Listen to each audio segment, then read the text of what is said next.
হুগলির আরামবাগ শহরের 11 নম্বর ওয়ার্ডে তৃণমূল কংগ্রেসের পার্টি অফিস থেকে বোমা উদ্ধার। এই ঘটনায় ব্যাপক চাঞ্চল্য ছড়িয়েছে এলাকায়। গোপন সূত্রে খবর পেয়ে আরামবাগ থানার পুলিশ ও কেন্দ্রীয় বাহিনী যৌথভাবে অভিযান চালায়। পুলিশ সূত্রে জানা গিয়েছে, এই অভিযানে পার্টি অফিসের ভিতর থেকে উদ্ধার হয়েছে বেশ কয়েকটি তাজা বোমা।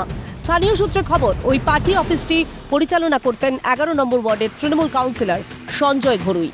স্থানীয় বাসিন্দাদের একাংশ ওই নেতার বিরুদ্ধে তীব্র ক্ষোভ প্রকাশ করেন এবং ঘটনার নিরপেক্ষ তদন্তের দাবি তোলেন। পার্টি অফিসে বম ছিল, পার্টি অফিসের পেছনে আমাদের বাড়ি ছিল, আমাদের ঘরে কুচো কুচো ছেলে আছে এক গাদা, তাহলে ছেলেগুলোকে মারার জন্য বমগুলো এনে রেখেছে। তাহলে পার্টি অফিসটা কি করব, ভেঙে দেবো নাকি যে গুঁড়িয়ে দেবো? হ্যাঁ, আবার পার্টি অফিসের ভিতরে এখনো অনেক বম আছে। আরো আমাদের ছেলেরা, বসন্তপুরের ছেলেরা বমটা উদ্ধার করেছে, পুলিশে নিয়ে গেছে, পুলিশের উদ্ধার করে পুলিশকে দিয়েছে।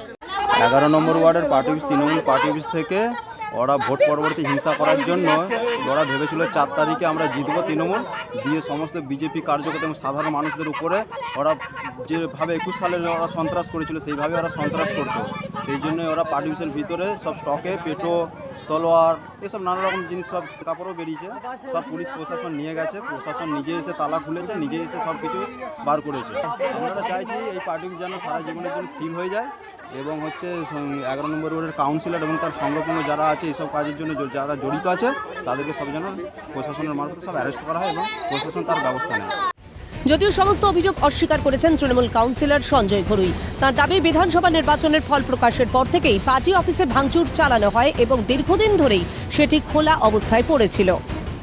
ভোটের রেজাল্টের পর 4 তারিখে 8টায় রাউন্ড সময় কিছু দুষ্কৃতী আমাদের পার্টি অফিস ভেঙে দেয়, গেট ফেট একদম খোলা অবস্থায় ছিল। তারপর থেকে আমরা কিন্তু কেউ পার্টি অফিসের ধারে পাশে যাই, কোনো কর্মী না, আমি তো যাই। এবার খোলা অবস্থায় কে কি রেখে গেছে, কে চক্রান্ত করছে, আমরা এরকম ধরনের নোংরামি রাজনীতি আমি কোনোদিন করিনি আর করব। তবে এলাকার মানুষ জানে, এলাকার মানুষ দেখুন আজকে হয়তো অনেক রকমভাবে ফাঁসানোর চেষ্টা করছে। এলাকার মানুষ জানে আমি ওয়ার্ডে কি ভালো কাজ করেছি কি করিনি।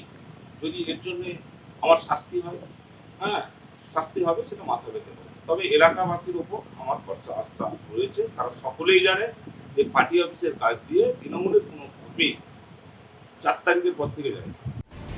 ঘটনার তদন্ত শুরু করেছে আরামবাগ থানা পুলিশ। উদ্ধার হওয়া বোমাগুলি কোথা থেকে এলো এবং কারা এর সঙ্গে জড়িত তা খতিয়ে দেখা হচ্ছে। আরামবাগ থেকে সুরজ আলী খানের রিপোর্ট, ক্যালকাটা নিউজ।